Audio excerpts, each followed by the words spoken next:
Ask you a few questions from what you just talked about. Can you explain to new buyers or buyers in general what the underwriter is? You explained what they do. They approve the loan, but can you explain what? Yeah, basically, when you apply for a mortgage, it really begins at pre-approval. Pre-approval, unless you're pre-approved, most realtors today are not going to take the time to show you a home for a number of reasons because of the competitiveness of the market and so forth. They want to make sure that you're qualified to make an offer on the home. The pre-approval process is highly regulated by the Consumer Protection Board. There are certain things that we can ask, certain things we cannot ask. It basically is a stated application. You're telling me what your income is, you're putting it on paper. I cannot verify what your income is at that point. So we're making a decision, okay, can this person qualify for a home loan based upon what they've told me? And we do use automated underwriting. In other words, we run it through an automated system. The system says, yep, we like this person based upon the perimeter they've painted. Okay, but we've not verified anything. So once the pre-approval process is over, they're going to make an offer. The offer hopefully will be accepted. And then that really begins the application process. That's when we're going to start collecting the documentation, trust but verify. We're going to verify your income. Okay, sometimes the income on the pre-approval doesn't match what we see on the pay stub. Which can happen. Which happens a lot, unfortunately. Yes. So we start looking at it and they tell us they work 40 hours a week. Their pay stubs only show an average of 32 hours a week. So right away we've lost money. Okay, so hopefully we get everything together, all that documentation, and then we're going to send it to an underwriter. The underwriter is going to review the information that we've provided. The underwriter is going to try to determine, can I approve this file conditionally? In other words, I think there's enough here. We like what we see here. It meets all the criteria. We ran it through our automated system. We still have the approval. So they'll issue a conditional approval letter. Okay. Then what's going to happen from that point on, we're going to go collect those trailing conditions. Maybe they look at the pay stub and they see there's overtime we're using. Okay, looks like there's a history of overtime. So they may go back to the employer and say, hey, can you verify this overtime is likely to continue?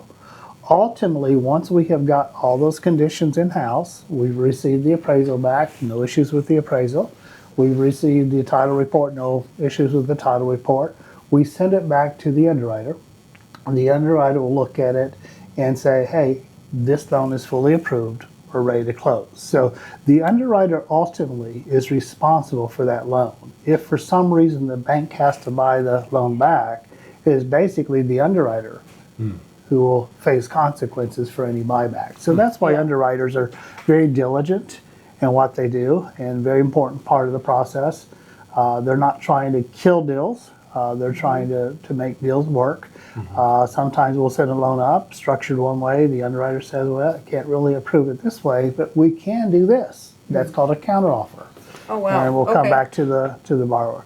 Now, one thing I do like about Fifth Third, and this is totally unlike any other bank I've worked for, we can communicate to the underwriter. The underwriters, Directly? The underwriters in a lot of banks, that's a no-no. Yeah. The loan officer can never talk to them. The other thing I like about it, let's say the underwriter says, hey, I just don't like this deal. Okay, we cannot get an approval on it through automated underwriting. We have a second review team, which is a team of experienced underwriters.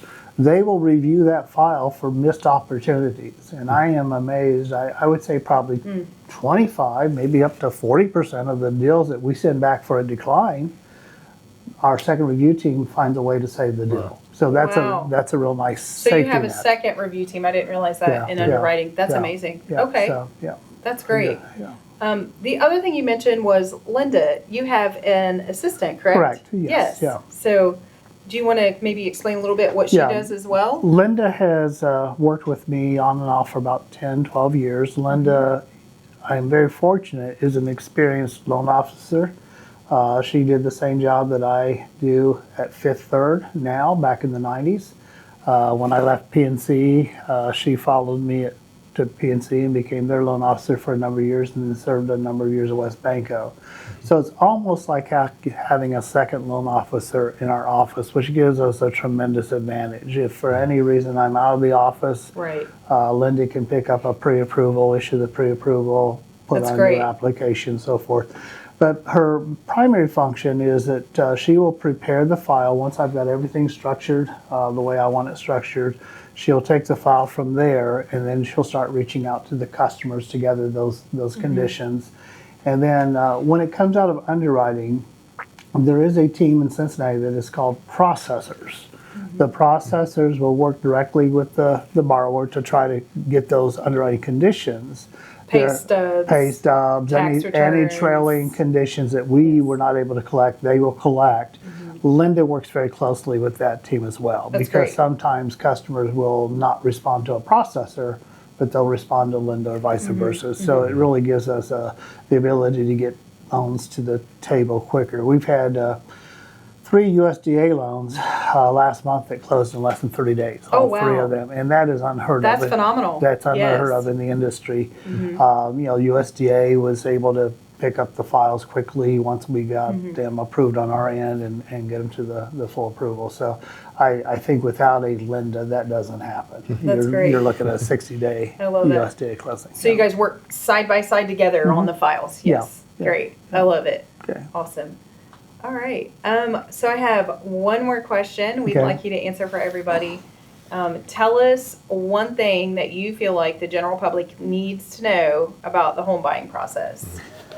Oh, boy, that's a tough one. I think this is more market than anything. I think there's a lot of folks who are sitting on the fence right now. Okay, everybody knows that rates, even though historically rates are probably lower than where they've been over the last 40 years historically. Right. Okay, it's still the fact that during the COVID years we got spoiled with 2.5%, 3% money.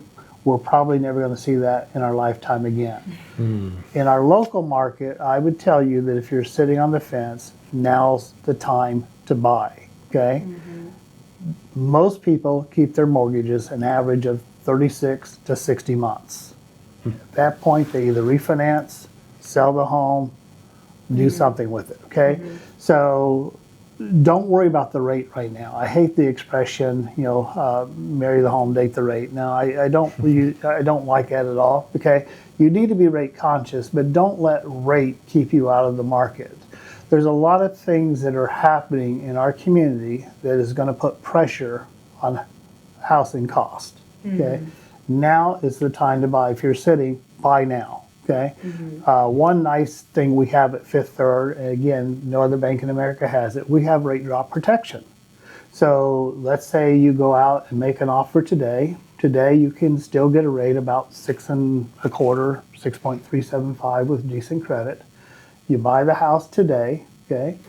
You live in the house within 2 years. If the rates drop, we will refinance you and we will waive 100% of our bank fees. Oh, wow. So the only cost you'll have is your title fees, and usually those typically are less than $1,000. Oh. So you have that protection. But what I'm really concerned about, I'm concerned about affordability of homes in our market.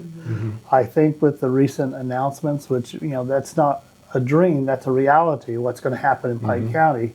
You're talking about 35,000 temporary workers, 2,500 permanent workers. We don't have the housing. Right. So if you're a first-time home buyer, if you're somebody who's looking to downsize, sell your home, now's the time to sell, now's the time to buy. Because when that workforce starts trickling in, it's going to put a tremendous pressure on our housing market. Yeah. So I think that's what I would recommend right now to get out there. That's good insight. Don't sit on the fence. Do it now. Do it now. Yeah. The time is now. Yeah. I like it. That's awesome. Is there anything else you'd like to share? Or? No, this is. I've enjoyed the time together. I obviously enjoy working with your office. I've known Josh for probably 15 years now. I would say we go guess, back probably from back in National City days, perhaps. I think. UNC, I think. Maybe so. Yeah. so, Time flies. And I've seen him grow, and the home inspection business. I've always enjoyed working with you on that end of it. That's an area that I think has changed quite a bit. I think probably 90% of our buyers are choosing to have home inspections. Probably 10 years ago, very few of them. Yeah. chose- Well, we're regulated now in Ohio Yeah. since 2020 officially, Yeah. so that's Yeah. fairly recent, right? Yeah, and I think it's vital. I think it's something we Yeah. definitely recommend and push each Right. time. And it's good that we have young men like Josh who have taken the time to get the training and Yes. and can pre-inspect these homes for us. Yeah. He does. He does a great job. Yeah. Yeah. Awesome. All right. Good stuff. Okay.